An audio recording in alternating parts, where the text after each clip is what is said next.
মাঘ মাসে কৃষ্ণপক্ষের চতুর্দশী তিথি, চারিদিকে কনকনে শীত, আর তার মাঝে মা কালীর এক বিশেষ আরাধনা মেতে ওঠেন আপামর বাঙালি। আজ আমরা কথা বলবো রতন্তী কালী পুজো নিয়ে। কেন এই কালী পুজোকে রতন্তী বলা হয়, এর মাহাত্ম্যই বা কি, আর মা দক্ষিণা কালীর সঙ্গে এর সম্পর্ক কোথায়, আজ সবটাই জানবো এই ভিডিওর মাধ্যমে। সাধারণত মাঘ মাসে কৃষ্ণপক্ষের চতুর্দশী তিথিতে এই পুজো হয়। রতন্তী শব্দের অর্থ হলো যা রটে গেছে বা প্রচারিত হয়েছে পৌরাণিক কাহিনী লোককথা অনুযায়ী।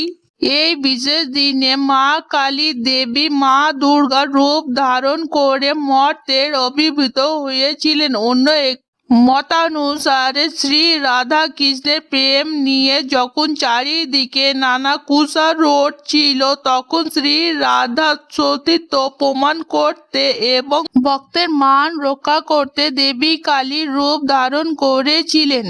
এই অলৌকিক ঘটনা চতুর্দিকে রটে গেছিল বলে এর নাম রতন্তী কালী পুজো। রতন্তী কালী পুজোর কথা হবে আর দক্ষিণেশ্বর মা ভবতারিণীর কথা উঠবে না, তা কি হয়?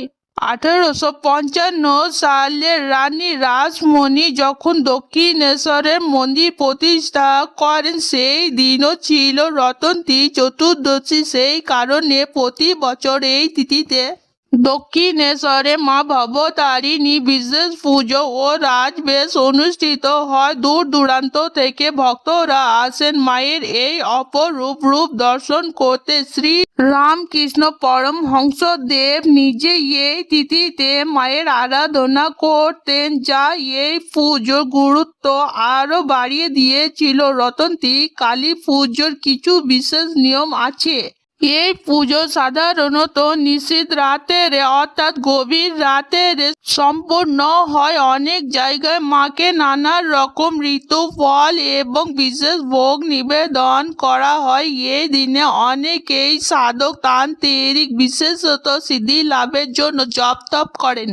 শোনা যায় এই দিনে নিষ্ঠা ভরে মা কালী পুজো করলে সমস্ত অমঙ্গল এবং কলঙ্ক থেকে মুক্তি পাওয়া যায়। ভক্তি আর বিশ্বাসে এই মেল বন্ধনই হলো রতন্তী কালী পুজো। আপনি কি কখনো এই তিথিতে কোনো বিশেষ মন্দিরে গিয়েছেন, অথবা আপনার এলাকায় এই পুজো কেমন হয়?